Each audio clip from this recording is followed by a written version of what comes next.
Ele teve uma infância muito triste. Ele perdeu a mãe ainda criança, a mãe morreu tuberculosa e ele herdou a tuberculose da mãe.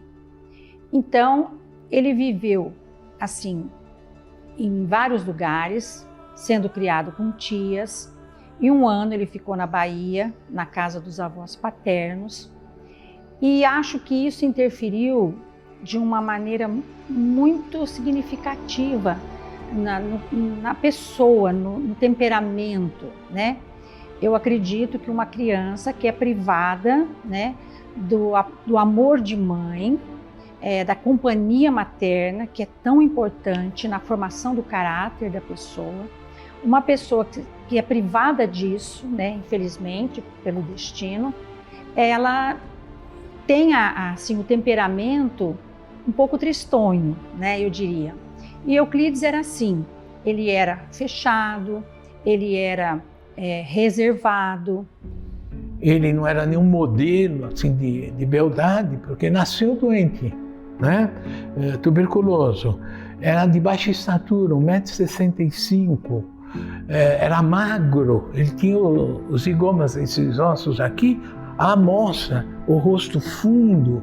O que ele fez? Provavelmente ele sublimou todas essas coisas negativas, né? Como a feiura, como a orfandade dele, estudando, se apegando aos livros. E mais do que isso, o que é muito bom, escrevendo também. Quer dizer, ele não era só um receptor, né? Ele era um autor também. O que ele iria estudar? Ele estava se tornando já um moço, né? Concluindo o curso secundário, né? A primeira opção seria a engenharia, né? Mas o custo do curso de engenharia era alto para os padrões da família dele, né? Do pai dele. Direito, o curso de Direito, tínhamos duas faculdades, uma em Olinda, né? As duas primeiras faculdades do Brasil foi a de São Paulo, do Lago de São Francisco, e a de Olinda. E quem frequentava? Quem frequentava eram os filhos dos fazendeiros, dos ricos comerciantes, os brancos, né? E ele não tinha muita atenção pelo direito, né? Também. Embora ele fosse um homem que acreditasse na lei, ele teve mais atração para a área de exatas. E se ele se matriculasse na Escola Militar do Rio de Janeiro, da Praia Vermelha, além do estudo de boa qualidade, ele receberia um soldo, um pequeno salário. Não deu outra. Ele encontra na carreira militar, né, talvez aquilo que a família faltou em determinado momento, né, uma orientação muito forte. E nesse momento, né, do jovem Euclides da Cunha, ali próximo aos 18 anos, uma figura, né, uma formação, você acaba recebendo uma influência, né, de algo que te interessa. E um dos nomes marcantes disso é o professor Benjamin Constant, professor da Escola Militar do Rio de Janeiro, e que vai exercer um papel de grande influência, trazendo para o Euclides da Cunha, trazendo para aqueles jovens militares, aqueles jovens cadetes, o ideal republicano, o pensamento positivista do Comte e o movimento republicano. Esse jovem Euclides da Cunha, ele é um divisor de águas dele, é quando ele é expulso da escola militar.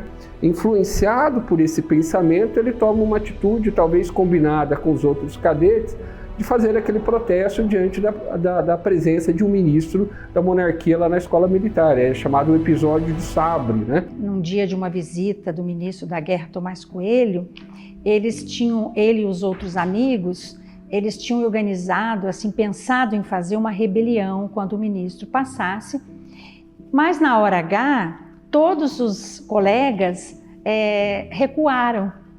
E só Euclides manteve a palavra, porque, como ele diz em alguma carta, que ele não era homem de esconder o que pensava. Todos estavam ali perfilados quando o ministro entrou, e ao passar pelos colegas de Euclides, que estavam todos perfilados com a espada assim, nenhum deles se mexeu, nenhum deles fez o que era combinado. Mas quando passou pelo Euclides, ele pegou a espada, atirou ao chão, o ministro olhou. Vai continuar? Como a espada não quebrou, ele bateu no joelho, aí atirou ao chão. Foi preso na hora. O pai correu, o pai dele, o São Manuel, correu ao imperador e disse: perdoa meu filho, ele está estudando muito, está com esgotamento mental. O imperador que ela apontou: olha, eu perdoo, mas ele quebrou a hierarquia militar. Então eu vou deixar a decisão para os militares que falaram. Ele está perdoado, mas está expulso da escola. O que ele fez? Veio para São Paulo.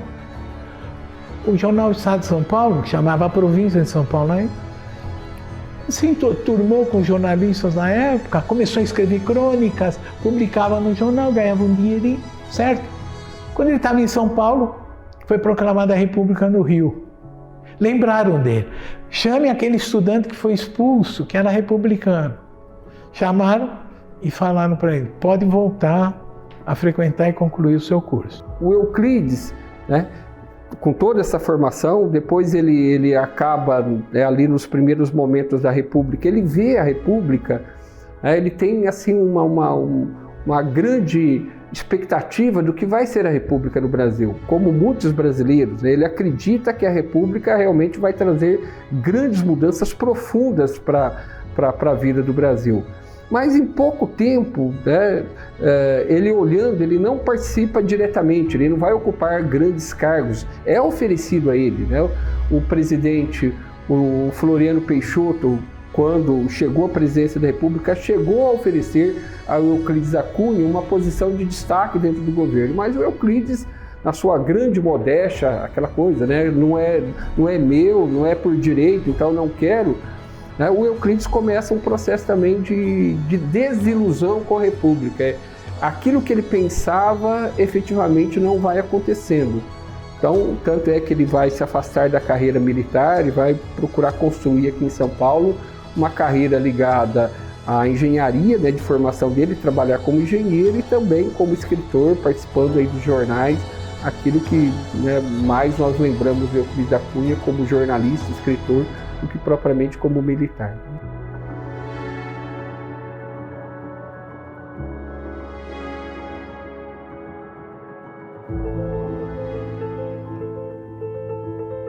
Sim, o Euclides ele está trabalhando, né, como engenheiro aqui em São Paulo, como superintendente de obras públicas aqui, responsável, penso hoje que seria tipo um secretário estadual, né, dessas grandes obras, né, superintendente. Então ele tem uma vida percorrendo aqui pela cidade de São Paulo, onde acontecem essas realizações do governo estadual. Mas ele já tem uma ligação com o jornal a província de São Paulo e depois o estado de São Paulo, através do Júlio Mesquita, que dá esse espaço para ele escrever. Quando o jornalista, dono do estado de São Paulo, do jornal, o convidou para ir para a Bahia, cobrir a guerra, ele relutou no início. Mas o jornalista usou de toda a artimanha linguística, né, para convencê-lo, dizendo que ele teria ali uma oportunidade, teria assunto, teria material para escrever um livro.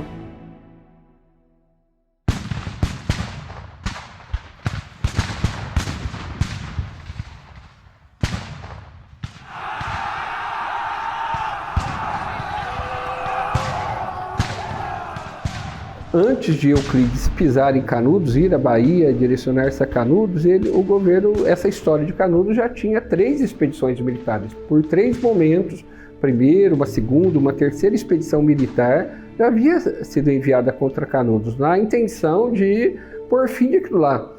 Dessas 3 primeiras, a terceira foi assim, marcante, né, porque se pensou, né, se reuniu um bom número de soldados reunidos aí de várias partes do Brasil, com a ideia realmente de chegar lá e pôr fim àquela agitação, né, já tinha passado da hora. E com a derrota, quer dizer, com a coisa, como ficou, né, essa derrota da terceira expedição, as notícias que chegaram à capital, ao Rio de Janeiro, né, criaram um clima assim, né, mais assustador ainda. Né? Esses jagunços eram treinados por ativistas monarquistas, né? Outros interesses estariam por trás desse movimento, o que explicaria essa vitória, né, desses jagunços, desses canudenses contra as tropas republicanas. Então, a terceira expedição com Moreira César, né, a morte dele, a derrota cachapante dessa tropa enviada a Canudos, criou um clima assim, né, absurdo pelo país, principalmente na capital. O próprio Euclides da Cunha, influenciado por essa noção geral, chegou a escrever artigos, né, intitulados A Nossa Vendéia, fazendo uma referência ao movimento de Canudos com algo que havia acontecido na França durante a Revolução Francesa. A Vendéia era uma região da França que lá era contrária à República. Lá eles defendiam a Vendéia, defendiam a monarquia. Então, a Nossa Vendéia, quer dizer, um povoado, uma história, né, de alguém que ainda é defensor da monarquia no Brasil, que agora é republicano. Então, ele vai com esse olhar. Euclides chegou a Canudos no dia 18 de setembro e ele vai ficar até o dia 3 de outubro. 17 e 18 dias ele ficou ali. Ele viu no local, certo, a realidade, os mitos que foram alimentados, não é? As hipóteses mais absurdas foram desmentidas. E ele que foi para, digamos, talvez não intencionalmente, fazer o elogio dos soldados da República, ele viu a resistência, a bravura dos sertanejos, que ele vai reconhecer no livro Sertões, né? Como na antológica frase de que o sertanejo é, antes de tudo, um forte, né? Canudos não se rendeu. Atacado palmo a palmo, resistiu até o esgotamento completo, né?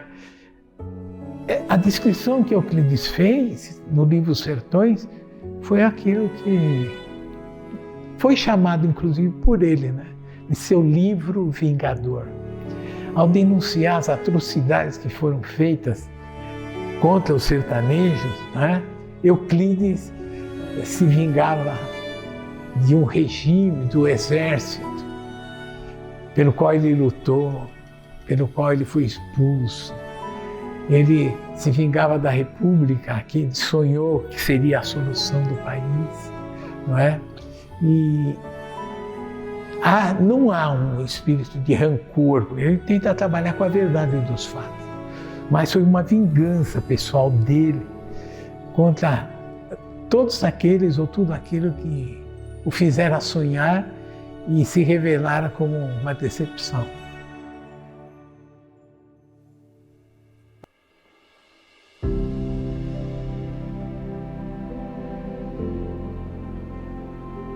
São José do Rio Pardo surgiu com a expansão do café. A partir de 1850, o café, que até então vinha se desenvolvendo no Vale do Paraíba, no Rio de Janeiro, no Vale do Paraíba, as terras já estavam cansadas, então o café, as fazendas de café começaram a entrar mais no estado de São Paulo. Por volta de 1850 já estava aqui em Campinas, Jundiaí, e veio subindo aqui pelo Nordeste paulista. Então as terras eram férteis, as águas abundantes, né? E então já havia um núcleo de proprietários de terra, de fazendeiros, ainda não considerados fazendeiros, eram agricultores mesmo, que vieram de Minas para ocupar essas terras muito férteis, né? Então o café se deu muito bem nessa região. Então, enquanto crescia a produção de café, a região foi se tornando muito importante. É claro que com o crescimento das atividades econômicas, a população certamente foi aumentando nas fazendas aqui. E surgiu, dentre esses moradores, o sonho, né? A possibilidade de dar um andamento político maior àquele povoado, né? Ter uma autonomia, porque nós estávamos aqui entre entre uma região, entre dois polos que já estavam constituídos, Casabranca e Caconde, que são anteriores a São José. E no século XIX, um dos pontos importantes do nascimento de um povoado é a construção de uma capela. Né? A relação religiosa, né, da sociedade brasileira era muito ligada à Igreja Católica, e a necessidade de se ter uma capela era um ponto fundamental, né, nessa organização. Então, a Capela de São José foi pensada pelos moradores, né, que ocupavam essas regiões, fizeram, né, reuniões para decidir sobre a construção, o local que seria construído, as doações que cada um desses participantes fizeram. Né? A reunião aconteceu na propriedade do Coronel Marçal, também um outro mineiro, né, que ocupou nessa região, é uma figura marcante no início da nossa cidade. E o mais importante para a história da nossa cidade é que essa reunião ficou registrada em um livro de ata, né, no papel. Quer dizer, alguém teve a brilhante ideia, vamos deixar isso registrado, né, coisa que é um documento, é a certidão de nascimento da nossa cidade. Fizeram esse registro das pessoas presentes, o que foi discutido, as doações que cada um inicialmente faria para a construção do patrimônio da capela, para que isso se efetivasse. Né? Nós podemos falar dessa ata da capela, desse início da nossa cidade, por conta que esse documento foi encontrado recentemente, né? Décadas atrás, ali, né? Recentemente não é a palavra mais adequada, né? Mas foi encontrada entre os pertences da fazenda Tubaca pelo Sr. Eduardo Rochinobre. E mudou um pouco da nossa história, né? Trazendo a data de 4 de abril de 1865 como uma data efetiva, referencial para o início da nossa cidade. Até o final do século passado, né? Até o final dos anos 1900, tinha-se a data 19 de março, dia do padroeiro, como uma data referencial, né, para a nossa cidade. Tanto é que em 1970, São José fez uma grande festa para se comemorar o centenário da cidade, 100 anos de São José. Mas o aparecimento desse documento e a posterior aceitação oficial dele mudou essa data, né? Foi por um projeto do professor Márcio José Lauria, vereador à época, que oficialmente se aceitou a data de 4 de abril como data histórica, né, como ponto de partida para a nossa cidade, mas mantendo o 19 de março pela tradição, né, daquilo que havia sido feito, e principalmente pelas comemorações religiosas do padroeiro, se estabeleceu, né, tanto é que até hoje as comemorações se concentram mais no dia 19 de março, apesar de ter a data 4 de abril como uma data oficial. Consta que o nome da cidade, o padroeiro São José, foi uma decisão, uma escolha de um dos fundadores, José Teodoro Nogueira de Barros, que ele tinha o nome de José, então ele que encomendou a imagem para a capela, e todo mundo esperava que fosse uma imagem muito grande, veio uma imagem pequena, que eles apelidaram de São Juquinha, né, porque era muito pequeno, mas houve assim uma decisão conjunta que o nome fosse esse, e o Papa passou a ser o padroeiro. E a religião católica era muito valorizada, aliás, era a única religião que tinha, era dominante, né? Então, o nome do padroeiro prevaleceu, São José, daí Rio Pardo por causa do rio. No movimento republicano, o episódio republicano, que é um fato marcante da história da nossa cidade, depois da proclamação da República, né, no comecinho dos anos 1900, houve também uma tentativa por parte do governo estadual que deu um outro nome para a cidade, Cidade Livre do Rio Pardo. E quando os moradores receberam essa notícia, não agradou, porque uma comunidade muito católica, muito devota a São José, que era o patrono, pediram que voltasse o nome anterior. Seguindo, né, na história de São José, no finalzinho, ali as últimas décadas do século XIX, como eu havia falado, a lavoura cafeeira é o grande motor econômico da nossa cidade. Isso atrai proprietários, novas terras vão sendo abertas, imigrantes, escravos ainda havia um pouco dentro dessa atividade econômica que ela necessitava. E um grande, né, investimento, um grande olhar diferencial para a nossa cidade, não só para a nossa cidade, mas para todo o estado de São Paulo, é a questão da estrada de ferro. A partir do momento que as primeiras estradas de ferro são construídas no Rio de Janeiro, né, pensadas pelo Barão de Mauá, né, que levou esse projeto ao imperador Dom Pedro II, né, todo aqui em São Paulo, que é o grande centro da economia cafeira, também se pensa um projeto de expansão das ferrovias por terras paulistas. A primeira grande ferrovia, né, é a chamada São Paulo Highway Company, ligando Santos a Jundiaí, passando por São Paulo.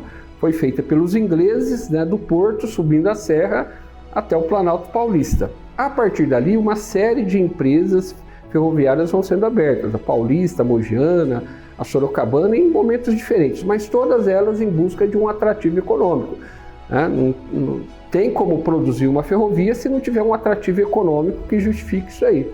Aqui na nossa região foi a Mogiana, vindo de Campinas, né? Cruzando aqui a nossa região, passando por Casa Branca, indo na direção de Ribeirão Preto e avançando até por cidades de Minas Gerais.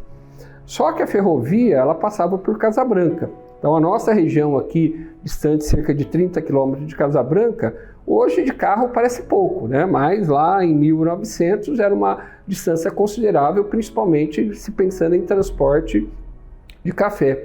Então o grande empreendedor desse projeto da ferrovia em São José é o Dr. José da Costa Machado, né, de História em Minas Gerais, que veio para cá, comprou terras aqui na região da Vila Costina, e lançou esse projeto criou, né, uma empresa, Ramal Férreo do Rio Pardo, com acionistas, né, tendo como centro ali a Vila Costina, e conseguiu construir um ramal férreo de Casa Branca até São José. Isso foi um grande momento, né, porque possibilitou um crescimento econômico, circulação de mercadorias que iam e vinham, chegavam à nossa cidade com maior rapidez, e também a possibilidade de novos moradores. É um atrativo diferencial você ter uma ferrovia ligando essa cidade. O crescimento do café, a ferrovia, exigiu também a construção de uma ponte. E demorou para o governo do estado construir essa ponte. E no pedido de construção dessa ponte já constava que São José era um núcleo produtor de café importantíssimo, que contribuía para a riqueza do estado e que precisava da construção dessa ponte até para trazer o café das cidades vizinhas de Minas Gerais. Então não é uma ponte que foi só para unir duas partes da vila, né? Não, a ponte era uma necessidade do café. E a ponte é um monumento ao café, é um documento da importância do café na nossa região. Então, quando foi concedido pelo Estado a construção da ponte, o engenheiro que ganhou a concorrência para a construção da ponte foi o engenheiro Montmorency. Ele veio e ele não só ele ganhou a construção da ponte, ele não foi o engenheiro que fez a planta da ponte, que escolheu o local. E ele era uma pessoa bastante competente, com uma experiência profissional reconhecida. E quando chegou aqui, ele conseguiu também formar o Sindicato de Luz Elétrica da cidade. Como ele tinha conhecimento, ele estudou na Bélgica, ele tinha conhecimentos avançados sobre eletricidade, ele conseguiu aglutinar alguns fazendeiros que formaram uma sociedade para a construção da usina hidrelétrica. E a inauguração da primeira ponte, né, vamos dizer assim, e da luz elétrica ocorreram no mesmo dia. Foi no mês de dezembro, logo no começo de dezembro, e a inauguração da ponte e da luz elétrica foram realizadas ao mesmo tempo, com muito mais pompa para a luz elétrica do que para a ponte. Um mês depois, em janeiro, a ponte tombou. E aí que entra o Euclides da Cunha na história.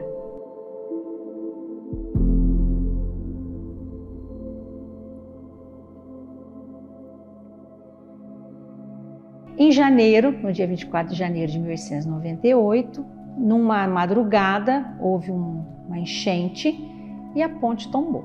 Foi uma tragédia, né? Foi uma tragédia não só para a cidade, mas também para o estado de São Paulo, porque era uma das pontes mais modernas e que tinha sido feito um investimento grande do estado para a construção dessa ponte. Nesse momento, Euclides da Cunha já voltou da Guerra de Canudos, está aqui na região, né, na fazenda do pai dele, aqui próximo a Descalvado, quando se tem essas notícias desse desastre, ele vem para trabalhar na reconstrução da ponte. É quase como uma obrigação para ele. Então, em fevereiro, ele já estava aqui, de 1898. E a família veio em março de 1898. Vieram morar aqui nessa casa, na casa, eu acredito que essa casa depois, posteriormente, ela foi transformada em casa de cultura Euclides da Cunha, porque ele morou aqui. Morou com a família aqui. Aqui em São José nasceu o terceiro filho dele, Manuel Alfonso, uns dias antes dele voltar. Então ele entrou em contato ali com o ambiente, ele fez um belo de um relatório, né, mostrando quais seriam as causas. E ele começa então a investigar um lugar que fosse possível, que fosse melhor, né? Porque acho que a ponte tombou porque ela não encontrou sustentação. E ele encontra então 60 metros acima o lugar ideal. Então quem vai ao rio vê lá no rio uma placa de cimento onde era a ponte antiga. Então ela é um pouco mais para cima. Euclides encontrou ali o lugar. Para se construir os pilares, foi feito um caixote de madeira que fosse ao fundo do rio para que os trabalhadores pudessem chegar lá no leito do rio, o leito rochoso, cercado de água, e de lá subissem, né, toda a estrutura de pedra que é o pilar de sustentação. Nesse momento, Euclides, né, é um fato assim, simples, corriqueiro, mas Euclides teria tomado uma cerveja, convidado alguns amigos para tomar ali uma cerveja, visto que ele tomou água, né, mas era uma comemoração, um ponto marcante desse momento. A ponte é erguida, né, toda protegida, erguida, e antes da inauguração, no dia 18 de maio de 1991, ainda temendo, né, pela solidez do seu trabalho, Euclides teria convidado pessoas, a população da cidade, feito um teste de resistência, mandado colocar algumas coisas pesadas, né, pedra, e passado carroças carregadas de café. Ele teria ficado abaixo da ponte para que, vamos dizer, né, eu estou aqui fazendo o teste, a ponte é sólida, está aprovada. Se na primeira foram 50 dias, essa nós já estamos né, há quanto tempo? Né? Há 120 anos que a ponte está ali no mesmo lugar. Ela já passou por várias reformas de pintura, recuperação de ferrugem, a troca de uma peça, mas nada que alterasse o seu projeto original, principalmente os pilares de sustentação. Então, nesse período que ele ficou aqui, de 1898 a 1901, administrando a reconstrução da ponte, ele escreveu a maior parte do livro Os Sertões. E para escrever o livro, ele não viu a Guerra de Canudos como um incidente local, uma coisa que estava acontecendo na Bahia e tudo era explicado pelo que tinha lá. Não, ele teve uma intuição genial. Ele disse, para explicar essa guerra, para explicar o homem que lutou nela, para explicar aquele sertão, a condição daquelas pessoas, a dos soldados que foram do litoral, se intitulavam civilizados e chamavam os sertanejos de bárbaros, certo? Ali tinha o negro, que foi escravo, o índio, tinha gente branca, que estão nas fotografias, certo? O Antônio Conselheiro era a síntese de tudo o que existiu no Brasil desde o começo. Eu preciso explicar o homem, eu preciso explicar a terra, para poder entender a luta. E em dezembro de 1902, o livro foi lançado, foi assim uma repercussão nacional, né? Chocou um pouco, né? Mexeu com aquele marasmo, né? Porque todo mundo ficou assim chocado mesmo com o que viu a respeito de Canudos, né? Então o livro teve uma repercussão muito grande. Tanto é que ele tem essa repercussão, né? Foi traduzido para mais de 20 línguas já, né? Então, é um livro que apresenta um Brasil, é um livro que denuncia uma atrocidade, é um livro que abre caminhos para outros escritores que passaram a fazer uma literatura mais engajada, sabe? Uma literatura mais voltada para problemas sociais. Para não ficar falando do que tem o Brasil de bonito, de lúdico, de nada, mas aquilo que ele tem até de problema, né? E ele influenciou tantos escritores, né? O Guimarães, o Graciliano, Raquel de Queiroz, pessoas que passaram a escrever com este novo olhar, né? Olhar para as questões sociais. E o livro também é uma forma de a gente não repetir os erros. Não é verdade? Evitar que novas tragédias aconteçam neste país. Nunca, desde 1902, há 119 anos, se tem um livro no Brasil que nunca foi proibido, foi o livro Sertões. Por quê?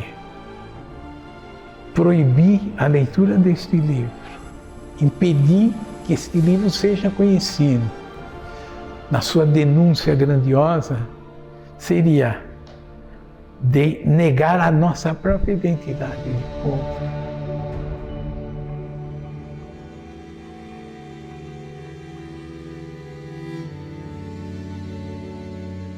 Foi tão importante a passagem do Euclides da Cunha pela cidade e a morte trágica dele também, morreu assassinado.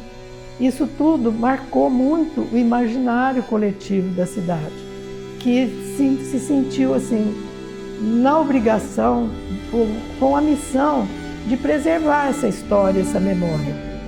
Foi tão grande essa influência da passagem do Euclides por aqui, o fato dele aqui ter escrito os Sertões, de ter reconstruído a ponte, que às vezes até a própria história da cidade ficou em segundo plano.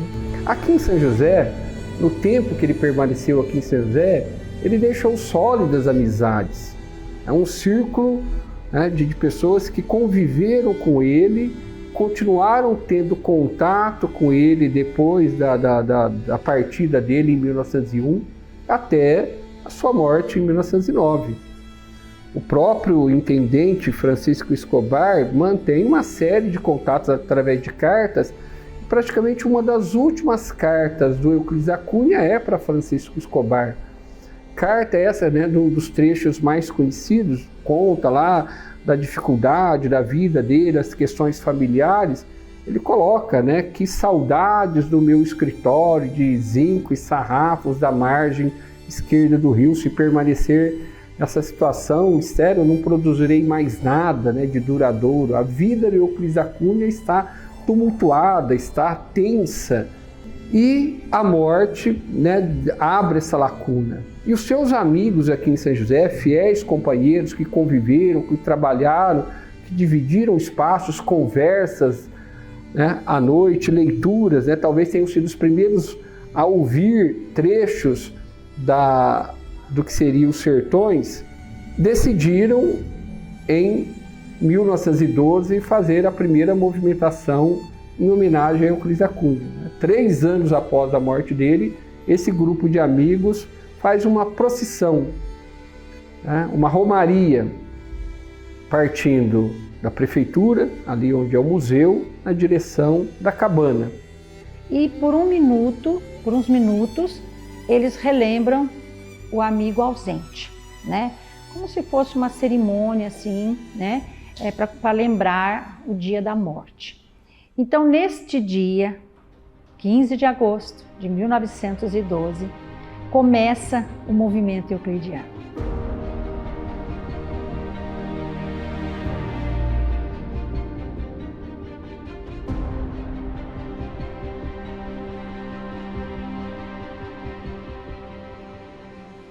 Com o tempo, foi em 1918, foi colocada a erma, né, com o monumento de pedra, que foi um marco e que acabou o nome se estendendo ao lugar, né?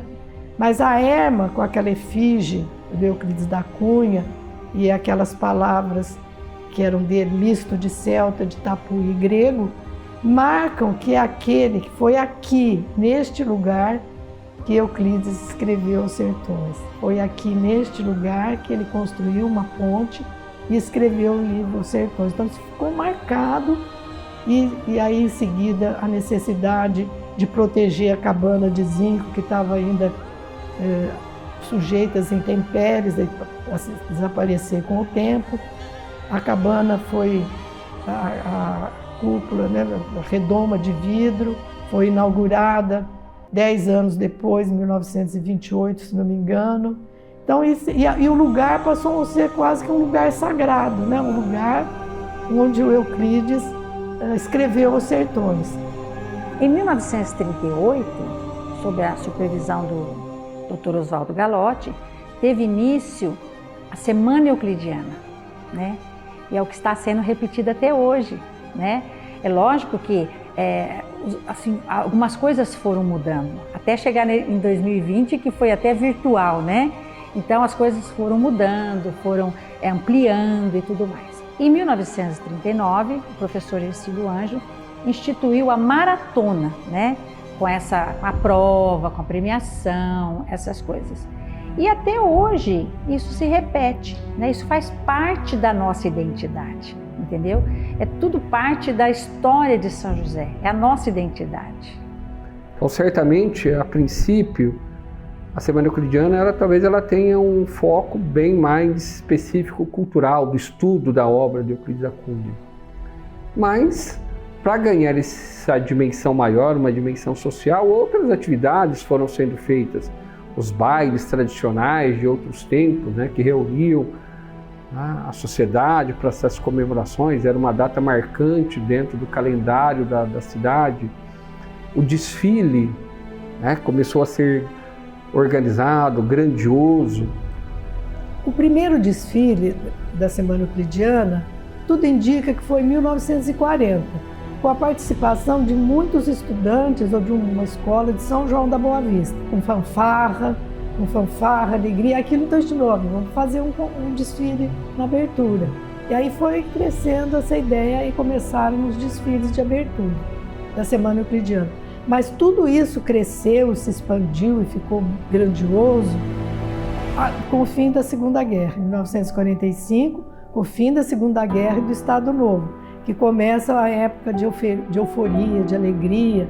Então, junto com a programação da Semana Euclidiana, a partir de 45, crescem os desfiles de abertura, muito bonito, onde apareciam as rainhas, os estudantes, né, com seus vestidos, né, de gala, nos carrões da época, era esse o sentido. Os estudantes desfilando com seus uniformes de brincaque, com talabarte, as moças com a saia azul marinho, quase que chegando bem abaixo do joelho, camisa branca, gravatinha azul, com a inicial, se era ginasial, com os risquinhos marcando se era primeira série, segunda série. Então aí começou a crescer a participação dos estudantes, o desfile, a participação dos estudantes e de um baile à noite. De um baile no dia 14, que era o dia da conferência oficial. Depois começava, aí a semana inteira tinha baile. A Semana Euclidiana ficou muito festiva. Como o movimento foi crescendo muito, eles precisavam de uma sede, né? A comissão de festejos euclidianos que existia na época, que eram os responsáveis pela organização, né, das comemorações euclidianas na cidade. Então eles começaram a fazer movimento mesmo junto ao município, junto ao estado de São Paulo, para a criação dessa sede, digamos assim. E aí, qual o melhor local, se não a casa onde o escritor morou? E assim foi feito. Em 1946, aqui tornou-se a Casa de Cultura Euclides da Cunha, que é onde abriga, é um museu pedagógico, na realidade, onde abriga um centro de estudos com a maior parte dos documentos relacionados à vida e obra de Euclides da Cunha. Mas é um museu vivo. Nós fazemos atividades ao longo do ano. Recebemos visitantes, recebemos grupos, tudo de forma a interagir melhor as pessoas com esse universo euclidiano. pesquisas são feitas muitas. Pesquisadores do Brasil inteiro, inclusive de outros países, já passaram pela cidade aqui na Casa Euclidiana para pesquisarem de fato os documentos de Euclides. Nós temos muitos originais de Euclides. Só de documentos nós temos mais de 20 mil documentos catalogados na Casa Euclidiana, fora a nossa biblioteca. Enfim, ele é um centro de fato de referência sobre a vida e obra de Euclides da Cunha. Em algum momento, a cidade pleiteou, lá nos anos de 1980, pleiteou junto à família do Euclides da Cunha a transferência dos restos mortais aqui para São José. E o Sr. Joel Bicalho Toches, que era o representante da família, né, que, vamos dizer, administrava essa história do Euclides lá no Rio de Janeiro, fala-se que ele veio a São José, antes de tomar a decisão positiva, assim, vamos fazer o translado, ele esteve em São José de forma, vamos chamar, clandestina, né, acompanhando as Semanas de Euclidiana. Deixa eu ficar quieto aqui, não vou me apresentar, eu sou da família de Euclides da Cunha para ser melindrado ali. Não, né, deixa eu ver o que eles estão fazendo aqui, se merece mesmo. E a decisão foi, né, sim, vamos fazer o translado dos restos mortais de Euclides para São José. Se construiu o mausoléu com mais um reconhecimento, né? Mais um reconhecimento de dar a ele um local definitivo para os seus restos mortais ao lado do rio que ele, né, deixou registrado. Que saudade do meu escritório de sarrafos e zinco da margem do Rio Pardo. E ali ele está depositado.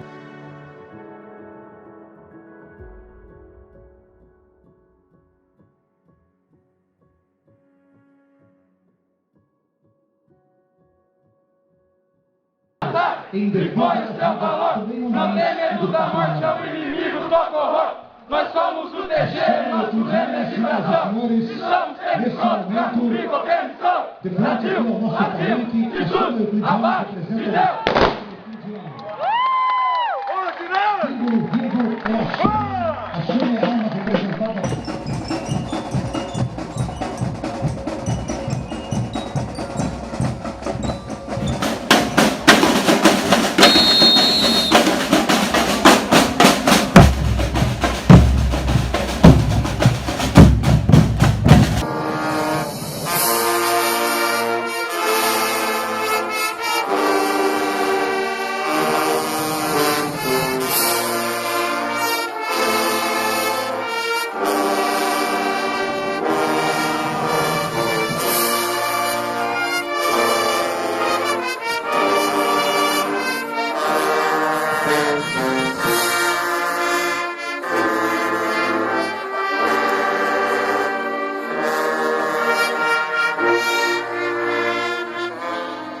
Então, a Semana Euclidiana, ela inicia com um desfile, né? Que seria, a Dona Carmen chama de a festa, né?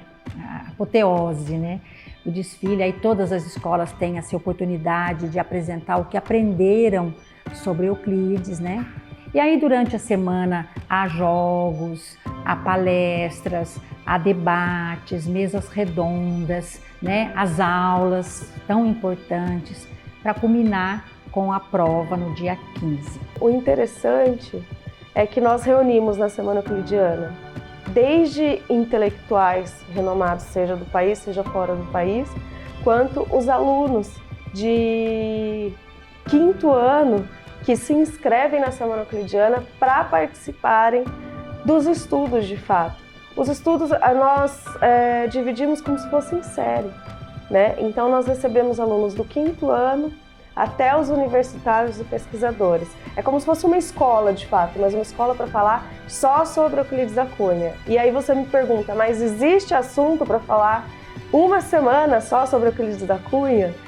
Aí eu te respondo, uma semana é pouco, porque Euclides da Cunha é inesgotável. Todo ano é uma temática nova, as escolas se empenham de trazer para a realidade, não pra, né, já teve aquela fase de tentar reproduzir o sertão, né, caveira de vaca, capim, coisa seca, né, a realidade. Mas hoje se busca de fazer desse desfile, de trazer os jovens para a rua um entendimento de uma realidade do mundo. O que Euclides falou, você pode estar relacionando com o mundo, né? Uma crítica social, uma crítica política, a questão ecológica, né? A gente fala tanto e vamos falar tanto ainda de clima, de ecologia. Euclides já falou isso, Euclides falava de ferrovia, hoje a gente discute o papel das ferrovias. Esse é um movimento ímpar. Não existe um movimento no Brasil com as mesmas dimensões, né? A gente sabe que há movimentos assim menores de escritores, músicos em outras regiões, em outras cidades, mas com essa estrutura não tem. Ele é único, né? E ele atinge assim, olha, alunos do Brasil todo. Esse ano, por exemplo, tinha alunos fora do país fazendo a maratona, já que era online, né? Então, é um movimento que não existe em lugar nenhum do Brasil igual, com as mesmas proporções, as mesmas dimensões, né? É ímpar mesmo. Quem entra aqui de uma forma, sai totalmente diferente. Nós já tivemos casos de alunos de periferia, seja da cidade, seja de outras cidades, outros estados, que não tinham nem noção do que iriam encontrar no evento, né? E aí, após a participação, mudou a vida dessa pessoa completamente. E hoje são grandes estudiosos, são cientistas sociais, são professores, são políticos, são escritores. Então, assim, o impacto que a Semana Euclidiana tem quanto à questão social, eu acho extremamente forte. Ela muda, de fato, a vida e o pensamento das pessoas. São vários os impactos que a gente tem na Semana Euclidiana. Impacto econômico mesmo aqui em nossa cidade. A cidade fica fervorosa. A cidade muda, o ambiente muda. Você anda na rua, você vê assim, as pessoas estão em clima de festa. É um momento diferenciado, de fato, da cidade. A Semana Euclidiana é um movimento que precisa ser preservado, incrementado, dinamizado, porque é um dos maiores movimentos, né, nesse gênero do país, e que a nossa cidade ainda vai ter muita coisa a dever em Euclides da Cunha, né, no que ela é no cenário nacional.